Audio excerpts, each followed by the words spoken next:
Oke, siap-siap ya. Beberapa menit ke depan, kita bakal main jadi detektif. Tapi bukan detektif biasa, melainkan detektif data. Misi kita? Memecahkan misteri pakai dua senjata andalan statistik, korelasi, dan regresi. Nah, setiap detektif kan butuh kasus untuk dipecahkan. Kasus kita hari ini dia. Teka-teki klasik. Apa sih yang sebenarnya bikin harga saham itu bisa naik atau turun? Ini nih misteri besar yang mau kita bongkar sama-sama. Dan inilah barisan para tersangka kita. Ada earning per share atau EPS, gampangnya ini laba bersih perusahaan per lembar sahamnya. Terus ada price earning ratio atau PER yang nunjukin seberapa mahal sih sebuah saham dibandingin sama keuntungannya.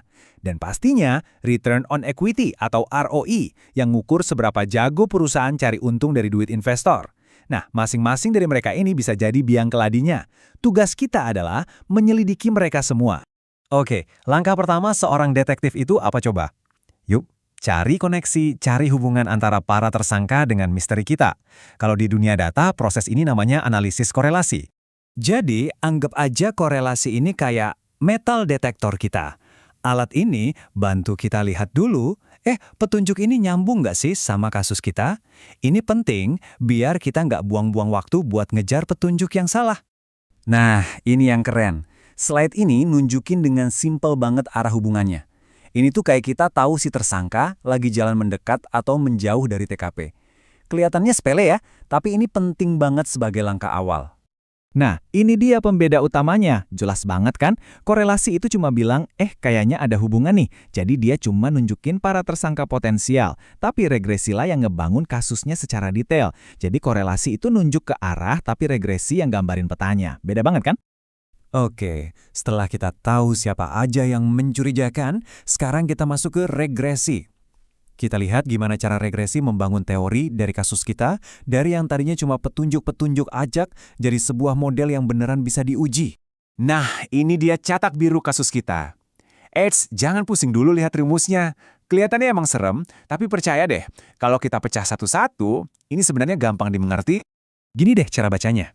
Y itu misteri yang mau kita pecahin, yaitu si harga saham. Terus X itu petunjuk kita, misalnya keuntungan perusahaan. Nah, si beta ini yang ngasih tahu kita seberapa penting sih petunjuk itu. Dan yang terakhir, epsilon, ini tuh faktor-faktor lain yang belum kita ketahui, misteri-misteri kecil lainnya. Nggak usah pusing sama istilahnya OLS atau Ordinary Least Squares. Bayangin aja gini, kita punya banyak banget titik data yang jadi bukti. Nah, OLS ini adalah cara kita buat narik satu garis lurus yang paling pas, yang paling kena di antara semua bukti itu. Ini teknik standar para detektif data buat nemuin teori yang paling akurat. Oke, modelnya udah jadi. Tapi kerjaan detektif belum selesai. Detektif yang jago itu harus nguji modelnya. Kita harus interogasi bukti-bukti kita buat mastiin teori kita ini beneran kuat apa enggak.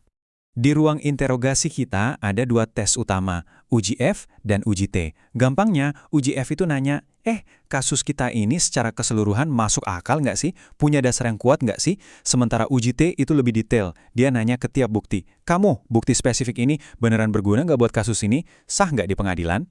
Jadi, intinya apa? Kita pakai dua tes ini biar kita nggak salah tuduh tersangka, atau lebih parah lagi, percaya sama teori yang ngaco. Ini cara kita buat mastiin argumen kita itu benar-benar solid dan bisa dipertanggungjawabkan. Oke, setelah semua proses pengujian dan interogasi selesai, sekarang waktunya putusan akhir. Kita bakal kasih nilai buat modal kita. Seberapa jago sih kita mecahin misteri ini?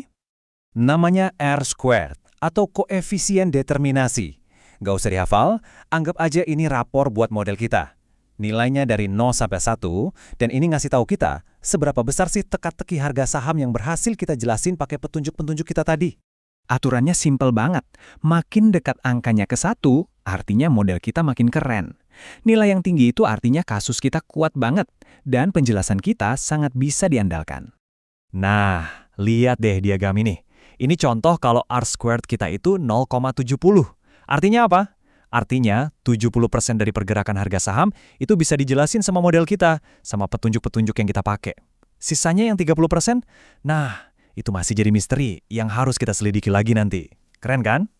Dan begitulah cara kerjanya. Kita udah pakai korelasi buat cari petunjuk, terus pakai regresi buat ngebangun kasusnya. Nah, sekarang giliran Anda. Coba deh pikirin, dengan senjata detektif data ini, kira-kira teka-teki apa di dunia Anda yang siap buat dipecahkan?